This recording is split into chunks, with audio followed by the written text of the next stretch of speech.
If somebody's coming in my inbox and calling me names, I don't even engage. I'm like, there's 7 billion people in this world, and if I expect everyone to agree with me and like what I'm saying or like me, I'm sadly mistaken.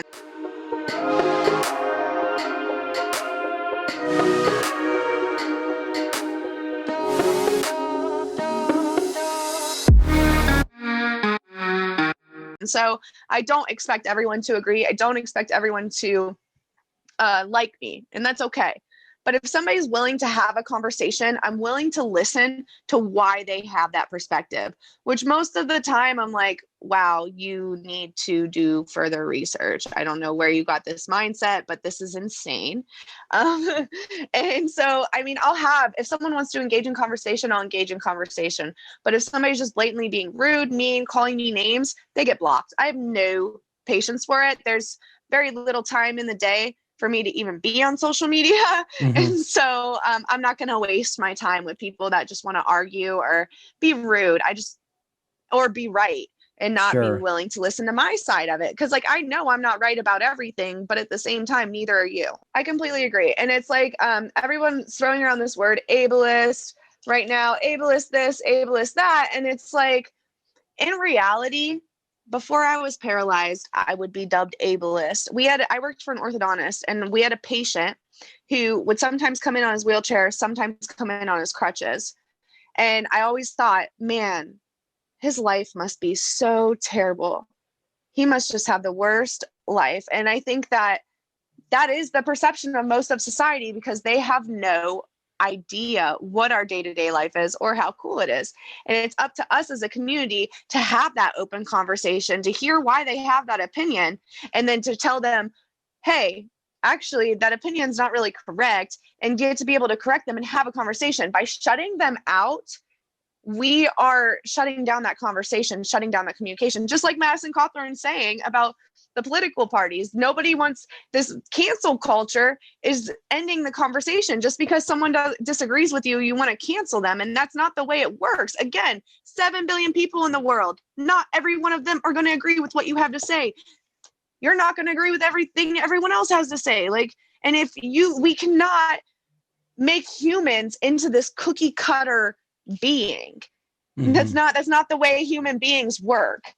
I don't expect everyone to agree, but again, if someone's being malicious or bullying me, then they've got to go. I don't have time for it. Mm-hmm. Like I don't have time for you to be rude. No negative vibes in my life. Like mm-hmm. if you come and you give me a detailed explanation mm-hmm. and you're like, listen, this is why I feel this way. This is why I feel like you're incorrect. Mm-hmm. Okay, then I'll leave that, because that's another opinion. But if you're just like, hey, you're dumb, or wow, this is so stupid, then you get deleted. Like I don't have time for that kind of negativity. I don't have time for a negative comment without backing it up.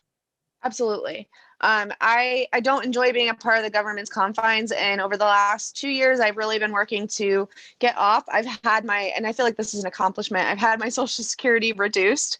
And to me, it's a good feeling, because we're stuck in this limit of how much we're allowed to earn. And I can't live in this fear anymore of what happens if I lose my medical benefits, what happens if this, because we're able to pay for the Medicare. Like I have Medicare, so I'm able to pay that premium and still be able to have insurance and be able to get my supplies. Of course, I have a deductible, but that's okay, because it's better than having to pay the full price. Yeah. But we've got to want more as a community, and you want to be included in the conversation. Stop disabling yourself. Stop playing this poor me card.